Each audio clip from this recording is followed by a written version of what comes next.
بسم اللہ الرحمن الرحیم۔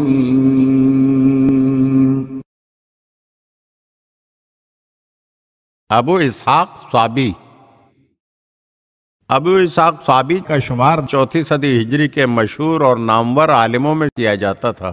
وہ کچھ دنوں تک عباسی خلیفہ کے دربار میں اور ایک مدت تک عز الدولہ بختیار آل بویہ کے دربار میں ملازم رہا۔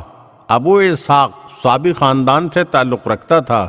اس خاندان کے لوگ توحید پر ایمان رکھتے ہیں، مگر نبوت پر ان کا کوئی عقیدہ و ایمان نہیں ہوا کرتا۔ عز الدولہ نے ہر ممکن کوشش کی کہ ابو اسحاق اسلام قبول کر لے، مگر وہ اپنی اس کوشش میں کامیاب نہ ہو سکا۔ ابو اسحاق رمضان المبارک کے مہینے میں مسلمانوں کا احترام کرتے ہوئے روزے بھی رکھتا تھا اور اسے قرآن مجید بھی حفظ تھا۔ وہ اپنے خطوط اور دیگر تحریروں میں قرآن مجید کی آیتوں کے حوالے بھی دیا کرتا تھا۔ ابو اسحاق ایک عقلمند ادیب اور نامور شاعر تھا اور اس دور کے جلیل القدر عالم اور عظیم المرتبت شاعر سید شریف رضی سے اس کی بہت گہری دوستی تھی۔ 384 ہجری میں ابو اسحاق اس دنیا سے رخصت ہو گیا۔ سید رضی نے اپنے جگری دوست کی وفات پر ایک درد انگیز مرثیہ نظم کیا، جس کا مضمون اس طرح سے ہے: کیا تم لوگوں نے دیکھا کہ کیسے بلند شخصیت کا جنازہ اٹھ گیا؟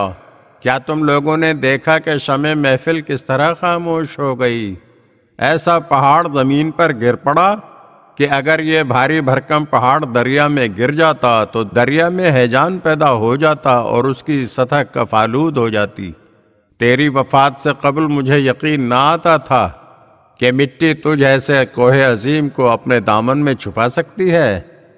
اس کے بعد کچھ کوہتا نظر لوگوں نے سید رضی کو برا بھلا کہنا شروع کر دیا اور کہنے لگے، تم جیسے ذریت رسول صلی اللہ علیہ وآلہ وسلم کے لیے یہ بات قطعاً مناسب نہیں تھی کہ ایک صحابی مذہب شخص کی وفات پر مرثیہ لکھ کر اظہار افسوس کرتا، کیونکہ صحابی شریعت اسلام کا منکر تھا۔ سید رضی نے اعتراض کرنے والوں کو جواب دیتے ہوئے کہا، میں نے ابو اسحاق صابی کا مرثیہ اس کے علم و فضل کو نگاہ میں رکھتے ہوئے کہا ہے، بلکہ در حقیقت میں نے اس کے علم و فضل کا مرثیہ کہا ہے۔ اگر آپ ہمارے چینل کی نئی ویڈیوز دیکھنا چاہتے ہیں تو ہمارے چینل کو سبسکرائب کریں اور گھنٹی کے بٹن کو دبائیے تاکہ ہر آنے والی ویڈیو آپ کو جلد موصول ہو سکے۔ اور ہاں، لائک اور شیئر ضرور کیجیے اور اپنے قیمتی کمنٹ سے ہمیں آگاہ کیجیے۔ شکریہ۔